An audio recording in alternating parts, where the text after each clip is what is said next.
여러 날 동안 주신 삶 가운데서 하나님께서 주신 삶을 또 성실하게 또한 연약하지만 열심히 살았으면 오늘도 고백하며 주님 말씀과 은혜 앞에 우리의 삶을 잠시 내려놓습니다. 하나님 아버지, 이 시간 하나님 말씀을 주시는 이 자리에, 은혜 주시는 자리에 모이게 하심을 또한 감사합니다. 주님의 말씀하시는 그 말씀에 우리가 집중하는 시간 되게 하시고, 하나님 그 말씀 듣는 대로 우리가 순종하는 삶을 살 수 있도록 말씀에 큰 깨달음과 은혜를 주시기를 기도합니다. 하나님 아버지, 이 시간에 우리가 잠시 모였지만 우리가 모인 것이 아니라 주님의 은혜가 주의 교회들이 모였음을 감사합니다. 이 시간에 이 자리에 아버지의 나라와 아버지의 뜻이 이루어지는 아름다운 시간이 되도록 이 시간을 복 주시기를 원합니다. 주시는 말씀을 통해서 아버지, 우리가 간구하던 소원들, 기도의 제목들을 이 시간에 올려드리오니 우리의 기도를 들으시고 또한 말씀 속에 응답받는 귀한 아름다운 시간이 되도록 하나님 시간을 축복하옵소서. 하나님 말씀을 들고 서시는 원로 목사님을 이 시간 강하게 붙들어 주시고 성령 충만하게 부어주시길 기도합니다. 아버지, 새벽마다 말씀을 전하시며 하시는 이 한 주간 동안에 강건하게 붙들어 주시고 주께서 주시는 힘으로 더욱 담대하고 강하도록 이 시간 붙들어 주시길 기도합니다. 준비하신 그 말씀이 하나님 기름 부으시옵소서. 성령 임재하셔서 우리 가운데 그 말씀이 살아 역사하는 귀한 시간이 되도록 축복하여 주시옵소서. 목사님 더욱 강건하게 하시고 하시는 모든 사역 가운데 하나님 기름 부어 주시옵소서. 날마다 주의 이름으로 담대하게 강건하게 나아가는 목사님 발걸음 되도록 복을 허락하여 주시옵소서. 아버지, 출타 중에 있는 하나님 조성 목사님과 사모님 이 시간에 주님께 올려드립니다. 있는 그곳에서 또한 우리 주님께서 들은 이 예배를 위하여 잠시 기도하실 때 그 기도가 오늘 이 자리에 이루어지는 귀한 시간이 되기를 주님 소원합니다. 하나님 돌아오실 때까지 모든 시간을 잘 맞추고 잘 지내다가 무사히 돌아오실 수 있도록 하나님 또한 은혜 가운데 지켜주시기를 기도합니다. 하나님 아버지, 수요 예배마다 이렇게 함께 오셔서 반주로 수고해 주시는 우리 사모님께 힘 주시고 믿음 주셔서 더욱 열심으로 하나님 앞에 섬길 때에 아름다운 복으로 주님 임하여 주실 줄 믿습니다. 하나님 아버지께서 날마다 오고 가는 그 모든 발걸음을 지켜주시고 마음에 예배할 때 기쁨이 충만하며 찬양할 때 은혜와 기쁨이 충만한 그런 은혜를 또한 부어주시기를 기도합니다. 하나님 아버지, 힘을 다해 마음을 다해 뜻을 다해 이 시간도 하나님께 예배하는 그런 하나님을 사랑하는 시간이 될 수 있도록 하나님 붙들어 주시기를 기도합니다. 하나님, 우리 드리는 간구와 기도와 하는 모든 시간을 통해서 존귀와 영광을 받으시옵소서. 중보기도를 또한 예배 후에 이루어질 인도하는 이미영 전도사님에게 기도의 능력과 힘을 주시고 확신을 주시고 강하고 담대하게 잠시 그 기도 시간을 이어갈 수 있도록 하나님 기름 부어 주시옵소서. 드리는 기도 제목마다 그를 통하여 하나님 영광 받으시며 하나님께 기쁨이 되는 귀한 시간이 되도록 복을 허락하여 주시옵소서. 우리 드림교회가 하나 되어 복음을 위해 싸우고 함께 고난을 이겨내는 아름다운 공동체가 되도록 하나님 축복하여 주시옵소서. 아버지, 오늘도 삶의 각처에서 흩어져 있는 주의 성도들을 강하게 붙드시고 오늘 아침에 결단하고 나아가는 삶들이 잘 이루어지지 않았을지라도 이 밤에는 평안한 안식과 주께서 주신 쉼을 얻어서 또한 새로운 힘을 얻어 살아갈 수 있는 소망도 또한 오늘 허락하여 주시옵소서. 모든 것 주님께 의탁드리옵고 감사와 영광을 주님께 드리며 예수 그리스도의 이름으로 기도드립니다.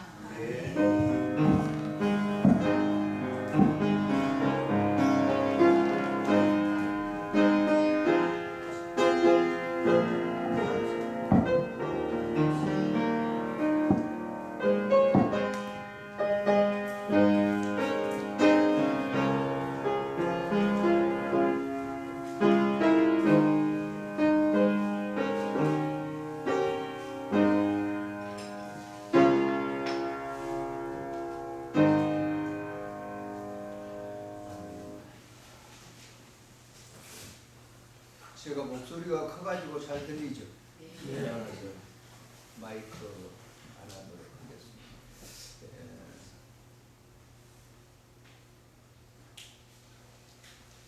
하나님의 말씀은 갈라디아서 6장에서 보시도록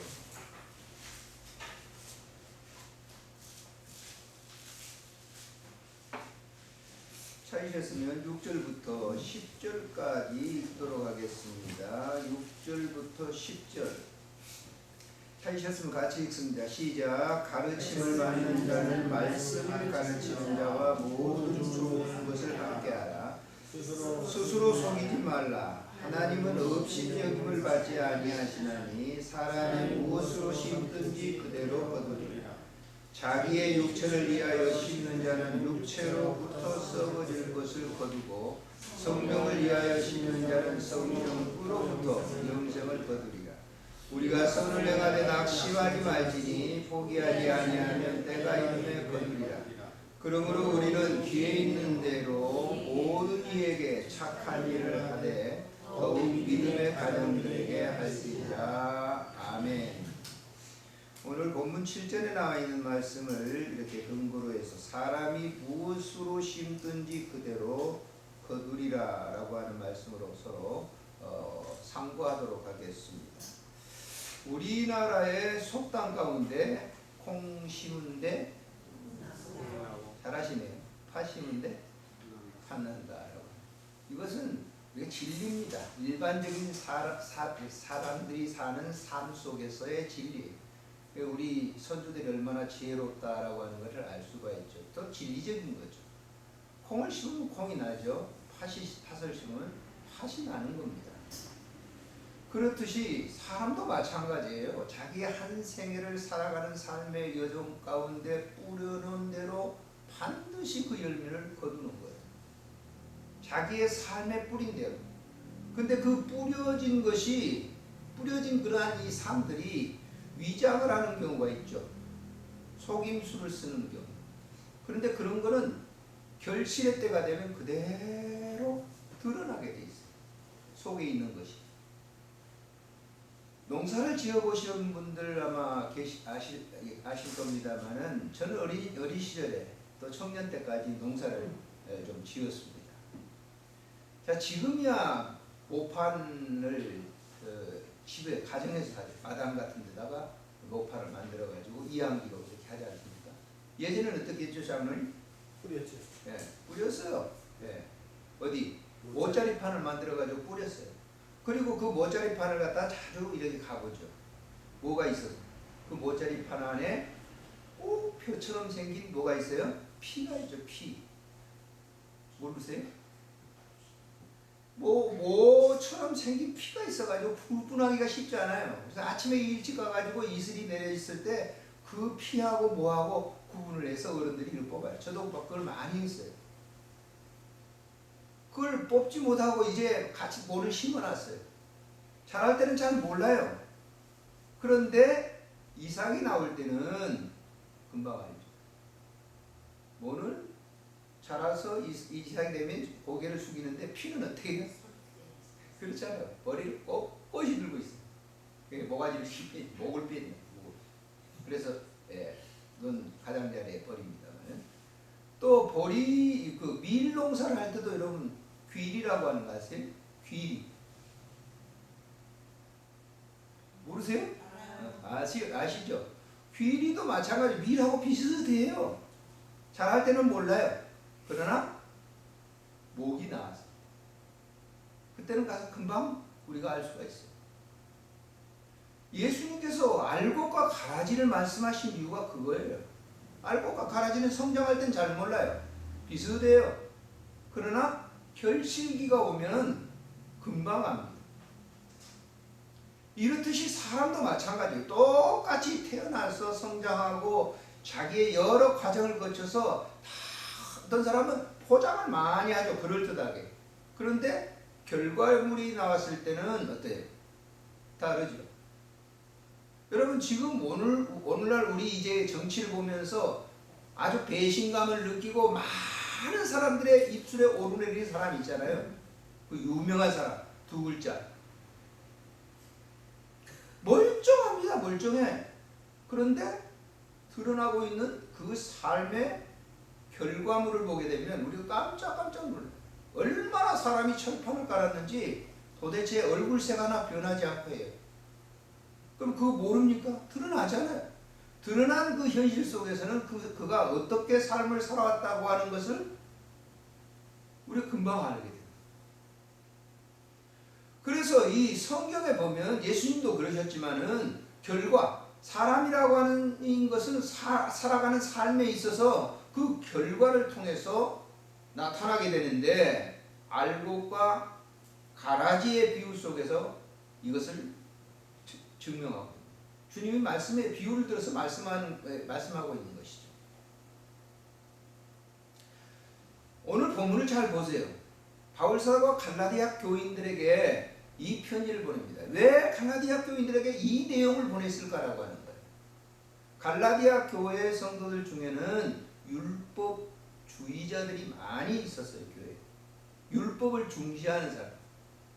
즉 바리새인들과 사두개인들처럼 율법에 대해서는 달달 외우는데 그들의 삶 속에서는 그 율법과 동떨어지는 그런 삶을 살았단 말이에요. 많은 율법을 많이 이해했어요. 그런데 실제적으로는 그것과 동떨어진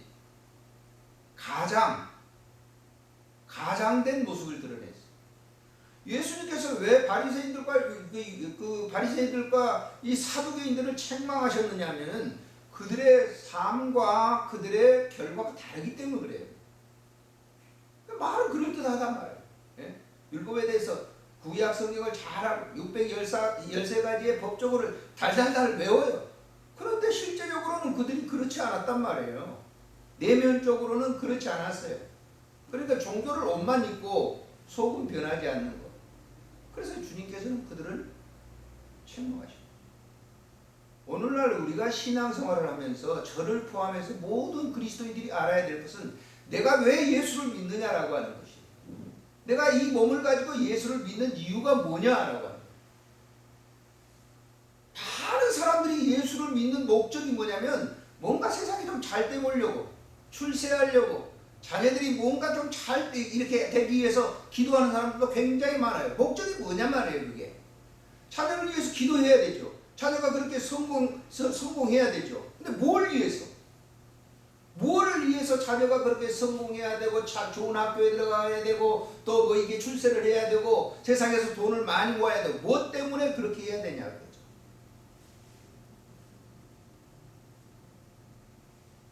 여러분 기독교인들이 자녀를 위해서, 가정을 위해서, 많은 이웃을 위해서, 내 동료를 위해서 기도를 해야 됩니다. 근데 무엇을 위해서 그렇게 해야 되냐? 무엇을 위해서 세상에서 잘 나가야 되느냐? 그건 하나입니다. 영생의 나라, 하나님의 나라와 그 뜻과 의를 위해서 그것이 그렇게 성공적이어야 돼요. 믿으시기를 바랍니다. 자녀가 잘 돼야 되죠. 뭘 위해서? 하나님의 나라를 위해서예요. 영생의 나라를 위해서 하는 거예요. 우리는 일반적인 사람들과 달라요. 그런데 많은 사람들이 그걸 배제하고 우선 종교적으로 불교라든지 이런 도교라든지 혹은 뭐 무당들이 푸닥거리 해가지고 잘 되고 성공하고 가정이 뭐하고 행복하고 이런 식으로 기독교가 된다고 하면 그건 율법주의적인 삶이에요. 성경은 굉장히 많이 알아요. 그래서 바울 사도가 갈라디아 교인들에게 이 편지를 쓰는 겁니다. 갈라디아 교인들에게 가장 중요시하는 내용이 뭡니까? 네가 십자가에 죽고 너의 삶 속에 누가 나타나는 거예요? 그리스도가 나타나는 거예요. 한번 2장 보세요. 2장 10절 한번 읽어볼까요? 자.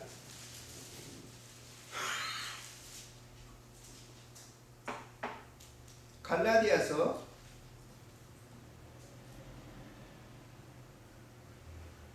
2장 10절이 아니라 20절 읽겠습니다. 시작.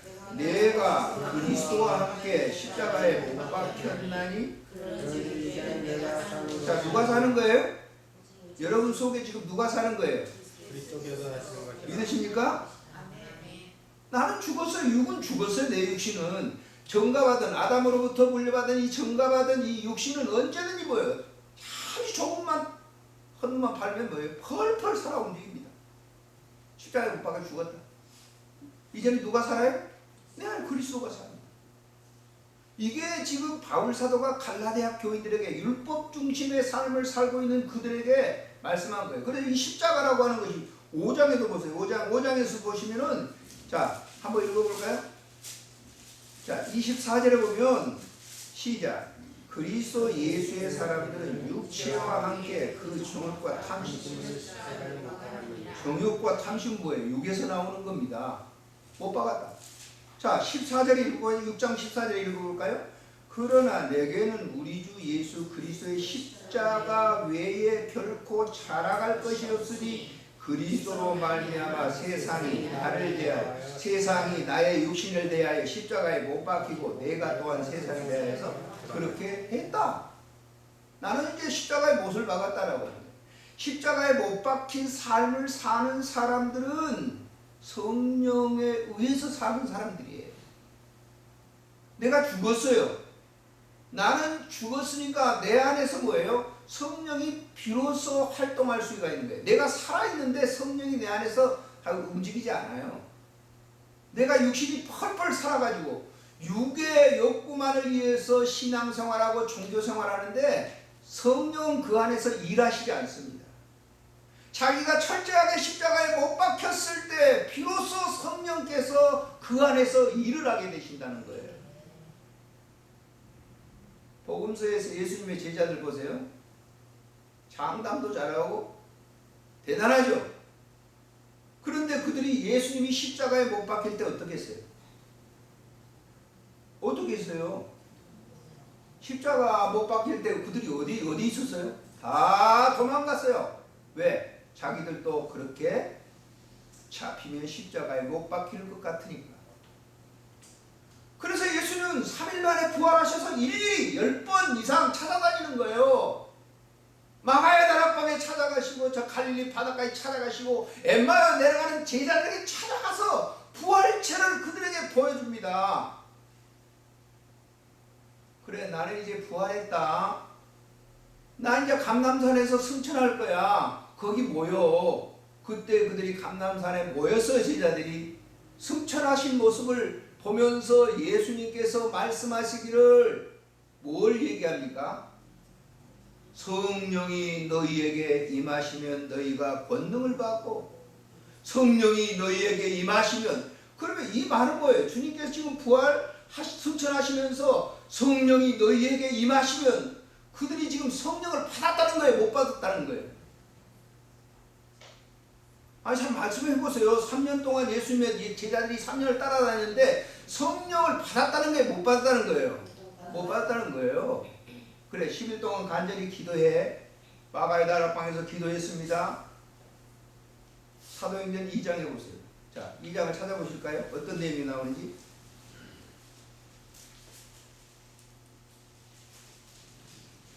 혹시 마이크가 없으니까 목소리가 크죠? 자, 사도행전 2장을 한번 보실까요? 읽겠습니다. 2장 1절부터 한번 읽겠습니다.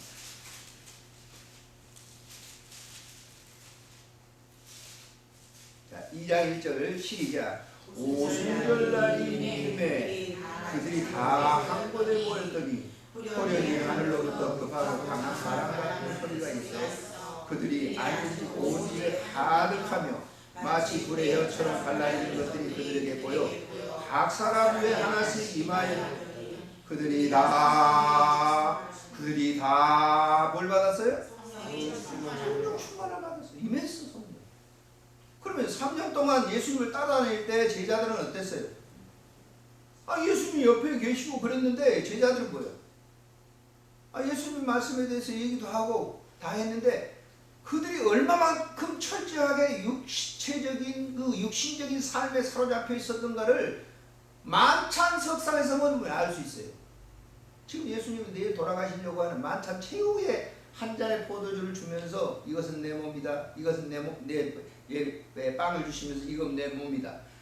포도주를 주시면 이건 내 피다. 받아 마시라. 이렇게 말씀을 했는데 그 현장에 그 제자들은 무슨 얘기를 하고 있어요? 누가 크냐? 예수님이 이제 예루살렘에 오셨는데 예수님 왕이 될 거야. 그런데 나는 국무총리가 될 거고 나는 장관이 될 거고 나는 인정을 더 받았어. 토토리 기저귀 하고 있어요. 출세를 위해서 3년 동안 예수님 따라다닌 거예요. 여러분 보세요. 마태복음 5장, 6장, 7장에서 산상봉헌에서 그렇게, 그리고 10장에서 제자도에 대해서 그렇게 얘기를 했는데 그들은 기동량에서 기동량. 기동량 신앙이었단 말이에요. 기동량. 그냥 귀로 듣고 한 귀로 듣고 한 귀로 부르는 거예요. 아무런 의미가 없는 거죠. 그래서 오늘 갈라디아 교인들에게 바울 사도가 말씀하는 이유가 뭡니까? 율법적인 그런 신앙 의미 없는 거다. 율법적인 것은 다 자기 육을 위해서 신앙생활하는 거예요.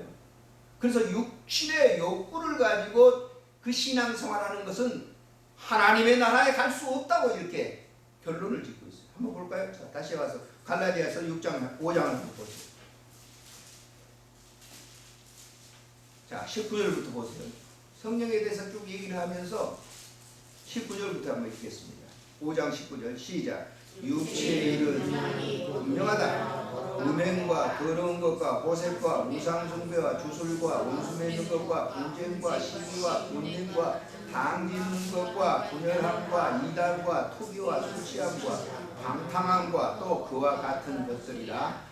전에 너희에게 경계한 것 같이 다시 경계하노니 이런 일을 하는 자들은, 이 말은 무슨 얘기야? 하나님 나라를 유업을 못 받는다는 것은 영생을 받을 수 있다 없다? 영생을 받을 수 없다. 그러니까 육신을 위해서 신앙생활하는 사람이 너무 많아요. 사실은 새벽에도 제가 얘기했지만은 목회를 왜 하는 거예요? 개척교회를 해가지고 목회를 크게 성공했어요. 예배당이 엄청나게 커요. 교인들이 몇만 명씩 모여요. 근데 목회가 끝나게 되면 깨끗하게 청산을 해야 되죠. 교회가 내 것이에요. 말은 주님의 몸이라고 그러죠. 그런데 그거 그냥 다른 후임자한테 물려주기가 너무 아까우니까 누구를 줘요? 누구를 줘요? 아들. 한번 잘 아시는 아들. 그 아들이 최고 잘하니까 아들 주겠어요? 우리 이 교회 5만 명 모이는 교회에 아들밖에 없어 하니까 그 아들을 줄 거야? 내가 지금 개척교회 할 때부터 이 교회를 어떻게 이루었는데 이건 주식회사야? 그 육신을 위한 겁니다. 목회 몇십 년 동안 했다고 그러면 헛탐질하는 거예요. 그 한두 개예요. 서울교회가 지금 교단에서 인정을 했어요. 그 교단의 모교회라고 하는 세문안교회에서 지난주 목사님 설교하시는 걸 한번 보세요. 뭐라고 설교했는지. 총대들이 다 썩었다. 그 교단의 모교회라고 하는 세문안교회 목사님이 메시지를 전하는 걸 여러분 보셨습니까? 이게 한국교회 현실이에요. 무엇을 위해서 신앙, 무엇을 위해서 목회를 하는 거예요? 만약에 그 목사님이 저 시골 벽천에 저 완도 진도 같은데 지금 우리 교단의 총회장이셨던 이 목사님 한 분이 계세요. 지금 돌아가셨는지 모르겠지만은 그분은 그 섬에 목사님들이 계시지 않으니까 하루에 3군데 배 타고 다니면서 설교를 하세요. 아침 9시, 또 한 섬에 가서 11시, 또 한 섬에 가서 3시. 목사님들 그거 가라면 안 가요. 그런 교회를 목회하면서 내 아들 물려줘야지.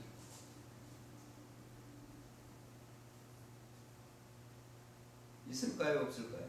없잖아요 지금. 그러니까 신문에도 안 나오죠.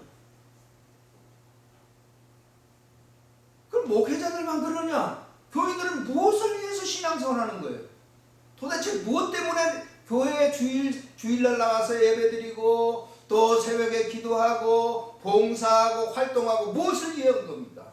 목적이 뭐예요? 이렇게 하면 하나님이 나를 불쌍히 여겨가지고 무슨 더 보너스 주는 것처럼 사업도 잘 되고. 여러분 그럴 리는 없겠지만 그런 분들이 많죠. 새벽에 자녀들 위해서 기도합니다. 제가 월요일날 설교를 그런 설교했어요. 자녀를 위해서 기도해야 되죠. 자녀가 성공을 해야 되죠. 좋은 학교에 들어가야 되죠. 근데 목적이 뭐냐고요. 그걸 통해서 우리 자녀가 나보다 더 잘 사는 사람, 나보다 성공 더 해야 되지. 그거는 자기 욕심입니다. 육을 위한 거예요.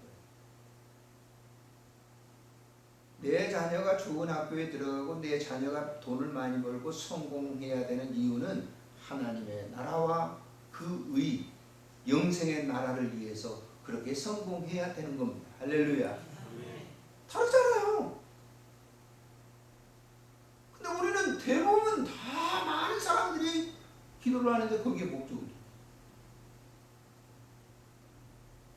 엊그제 제가 우리 한마음회라고 하는 저 생창리 군부대에서 50년 전에 신앙생활을 같이 했던 교회가 하나도 없는 그곳에 토구를 파고 거기서 예배당을 시작했던 친구들이 지금 9명이 모여요. 지난주 하나 빠지고 8명이 모였어요. 지금도 계속 모여요. 얼마나 믿음이 좋은 친구들인지 몰라요. 그래서 우리는 꼭 모이면 예배드리고 다음에 기도 제목을 하나씩 다 받습니다. 그래서 합심으로 기도하고 맞아요. 좀 특별한 모임이죠. 그때 그 친구들이 지금 장로님이 되시고 다 목사님이 되셨어요. 모여서 얘기하면서 이제 기도 제목을 내세요. 그랬더니 자녀가 신앙생활을 잘하도록 기도해 주세요. 목사님. 거의 내 기도의 소원입니다. 그 자녀가 신앙생활을 못하니 아니야 내가 알기로는 교회 잘 다니고 해요. 그런데 정말 주 안에서 살도록. 그래서 이 오늘 본문에서 육을 위해서 심는 자는 이렇게 뭐 성경 얘기하고 있어요. 8절에 시작. 자기의 육체를 위하여 심는 자는 육체로부터 썩어질 것을 거두고. 육체를 위해서 심어보세요. 그건 썩어져요. 그건 똥이나 마찬가지예요. 우리 육신의 이 삶이라고 하는 것은 버려지는 똥이나 마찬가지예요. 그거를 목적으로 사는 거는.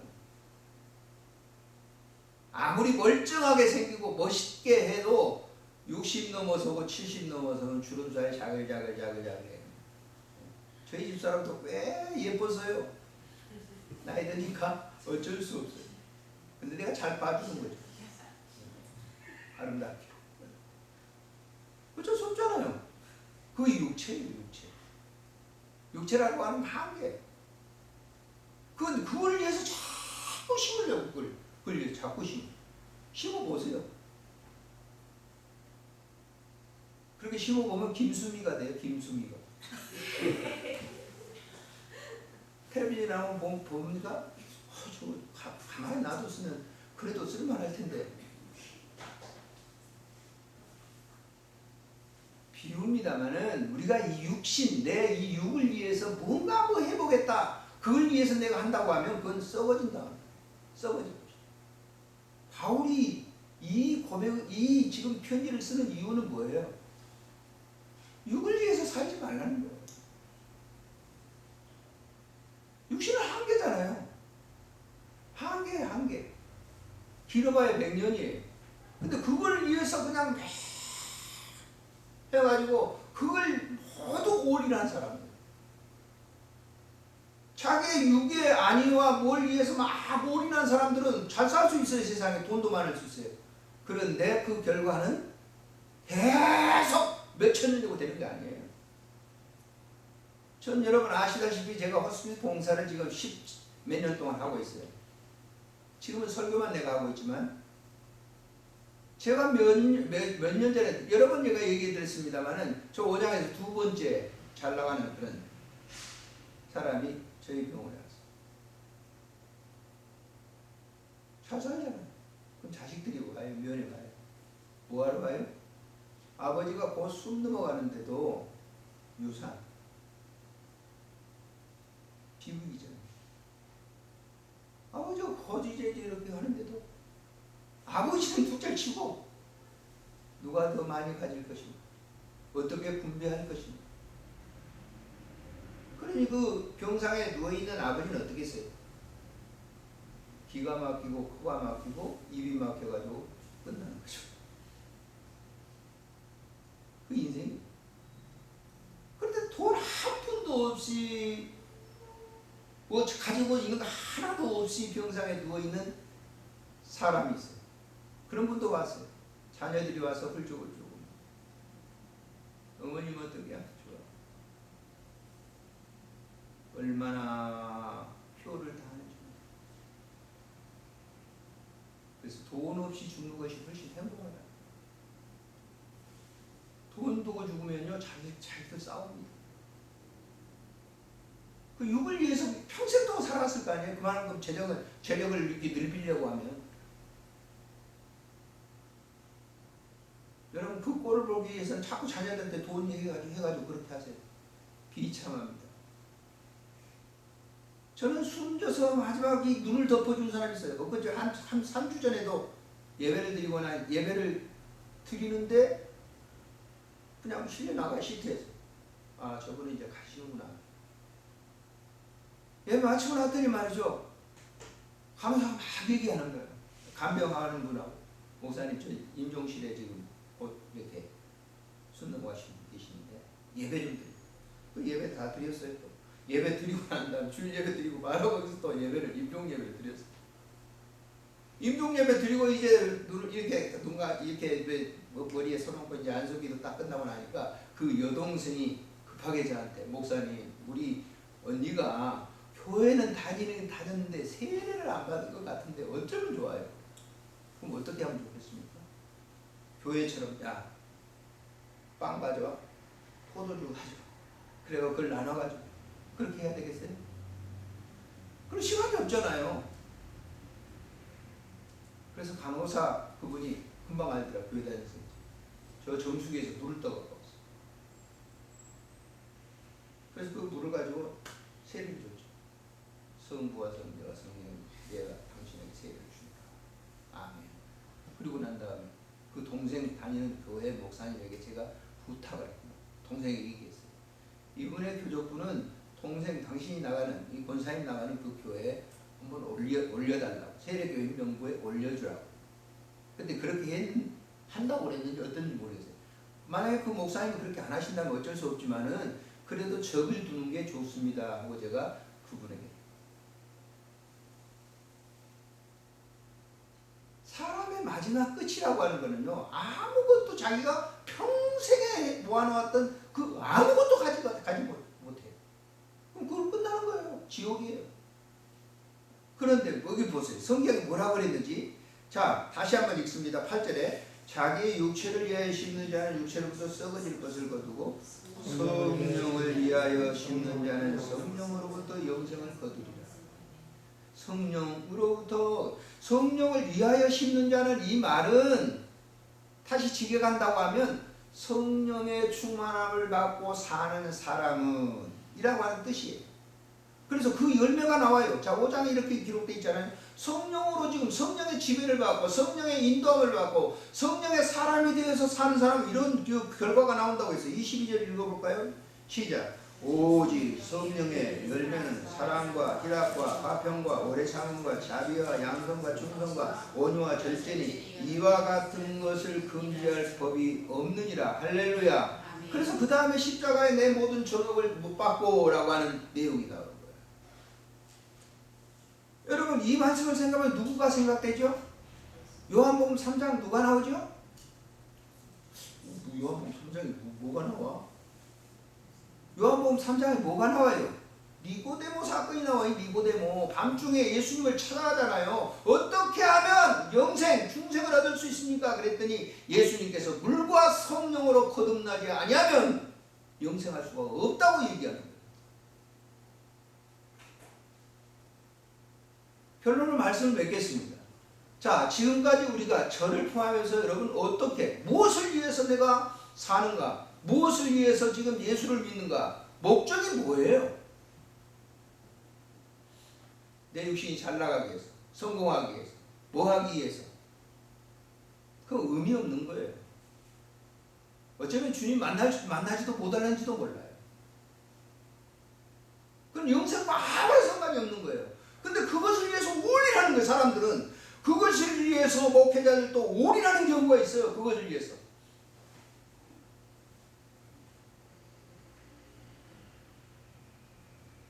바울은 끝으로 그런 얘기를 해요. 다 내가 이 육신에 있는 것은 다 십자가에 못 박았다. 그런 적 이제는 내가 산 것이 아니요 내 안에 그리스도께서 사신 것이라. 자, 갈라디아 6장 마지막 끝절을 읽어보고 마치도록 하겠습니다. 자, 17절에 읽어볼까요? 이후로는 누구든지 나를 괴롭게 하지 말라. 내가 내 몸에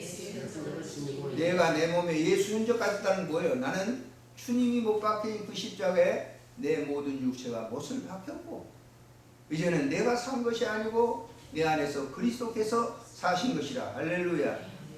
그러니까 우리들은 착각할 수가 있어요. 내가 뭐 집에서 이런 가정생활을 하면서 막 화를 불뚝불뚝 내고 뭐 운전하다가 막 에이 이렇게 막 화를 내고 아이고 내가 이렇게 내가 뭐 될까? 그렇지만은 우리의 육체가 담겨져 있는 이상 눈 감을 때까지는 그거 고쳐지기 쉽지 않아요. 천성은 안 고쳐지는 거죠. 잘 안 고쳐져요. 그래서 어떤 분들이 제가 그거 궁금한데 불교 저 조계사를 이렇게 가더라고. 불자하고 아마 좀 돌을 닦는 그분들이 이렇게 만났어요. 그 얘기를 하면서 이렇게 차에 대해서 얘기를 하죠. 이렇게 끼어들고 그러면 어때요? 그렇게 나한테 물어보더라고요. 끼어들고 어때요? 제가 어떻게 대답했겠어요? 열딱지 나죠. 어떤 때는 죽이고 싶죠. 그렇잖아요? 근데 저는 돌을 닦았어요. 그분들한테 그런 얘기 했어요. 그렇지만은 불교에서 돌을 닦고 무슨 저 교회 가서 기도하고 도 닦으려고 굉장히 도 열심히 하지만은 그것 갖고 안 됩니다. 운전을 오래 해보면 도 닦을 수 있어요. 이해가 안 되시죠, 여러분? 권사님은 이 웃으시는 거 보니까 이해가 되는가 봐. 아무리 교회에서 열심히 기도하고 하는데 아이 처음부터 금방 샥 뛰어들었어. 근데 아이고 얼마나 바쁘고 그러시겠어. 그러면 별로 없을 거예요. 그 육이거든요. 언제까지? 이 육을 가지고 있는 우리들은, 이 육신을 가지고 있는 우리들은 언제든지 뭐예요? 자기의 육신은 자기 안쪽으로만 생각을 해요. 자기의 분리하게 되면요 절대 뭐 그 육신이라. 그러니까 바울 사도 같은 이 바울 사도 이제 베드로 같은 경우도 보세요. 로마에서 이렇게 벗어나려고 하니까 주님이 후바디스에 나오잖아요. 맨 끝 장면에 주여 어디로 가시나이까 이렇게 도망가다가 주님을 만난 거예요. 그러니까 주님이 뭐예요? 다시 내가 저 로마에 들어가서 십자가에 죽겠다. 왜 나갔겠어요? 그렇게 성령 받고 풍성한 그 은혜를 받았던 베드로가 왜 나갔겠어요? 죽음이라고 하는 것이 굉장히 싫었어. 다시 로마에 들어가서 십자가를 나는 옳게 이렇게 달리는 것보다도 거꾸로 달아서 나를 죽여.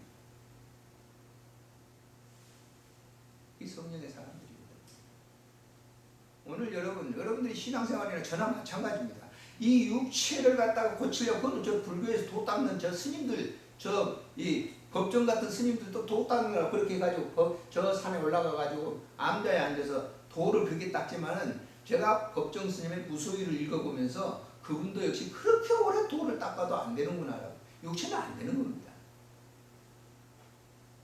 그러니까 그런 육체에 성령을 담아서 살게 되면 나도 깜짝깜짝 놀라는 일을 하게 되죠. 내가 전혀 생각할 수 없는 일을 제가 지금 하고 있는 거예요. 예?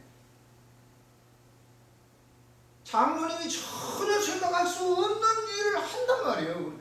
이때 깜짝 놀라는 거예요. 우리 교회는 청소를 잘 하시죠? 제가 신학교 다닐 때도 제가 우리 권사님에 대해서 얘기했는데 저 화장실 가보면요. 지금도 여전히 마찬가지예요. 자주 지금 들리진 않지만 화장실 가면 어떻게 이렇게 거울처럼 바닥바닥 닦아놨나? 파리가 이게 난다면 낙상하겠다.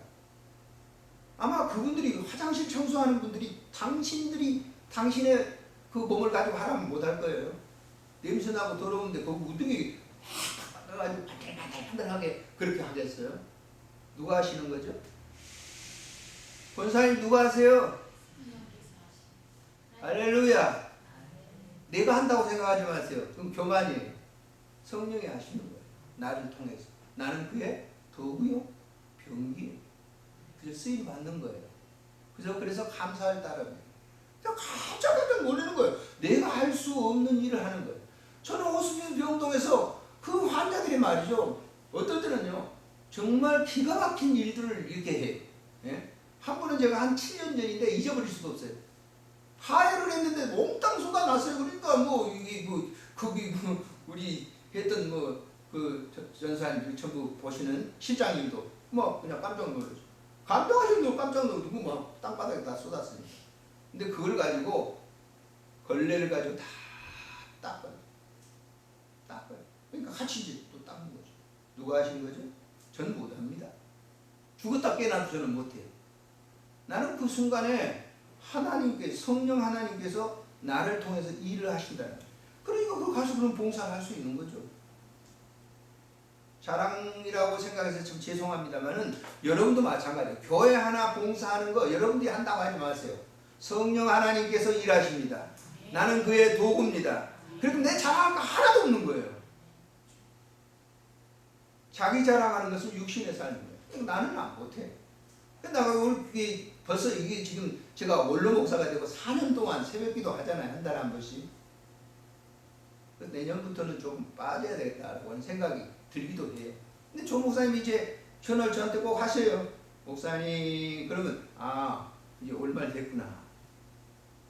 이번에도 새벽기도를 지난달에 빠졌 이제 목사님이 좀 건너씩 뛰시려고 오는구나 생각이 드니 이분 또 전화 와죠. 목사님 잘 계시죠? 그 다음에 하시는 말씀이 한 주간 목사님 수고했어요. 인간적으로 생각한다면 사실 그렇잖아요.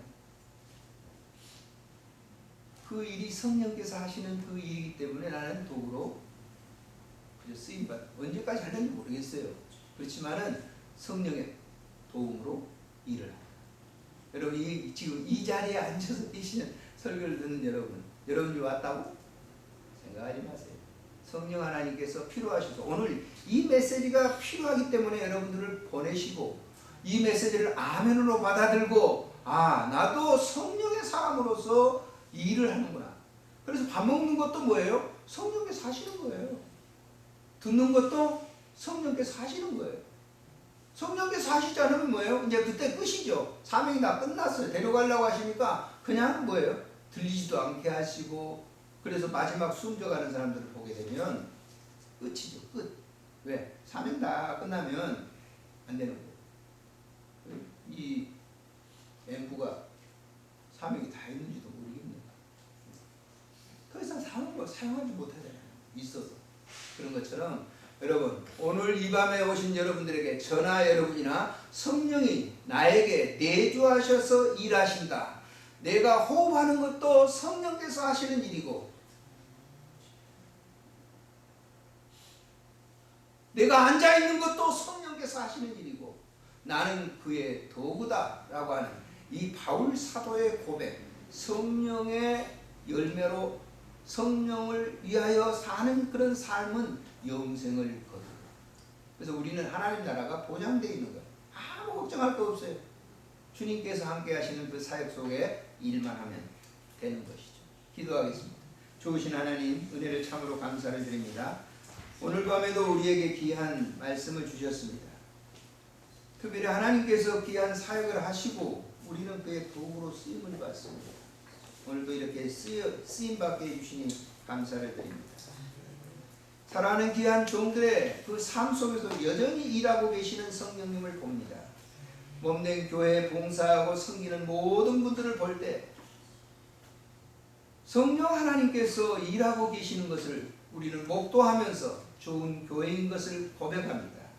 이 교회에서 섬기고 봉사하는 모든 분들 그리고 예배를 돕는 귀한 주의 종들 다 성령 하나님께서 하시는 사역에 참여하고 쓰임을 받고 있는 사실 속에 감사를 드립니다. 영광 받으시고 우리의 모든 삶 속에 임재하셔서 큰 일을 이루어 주시옵소서. 우리 구주 예수님의 이름으로 감사하며 기도드리옵나이다. 아멘.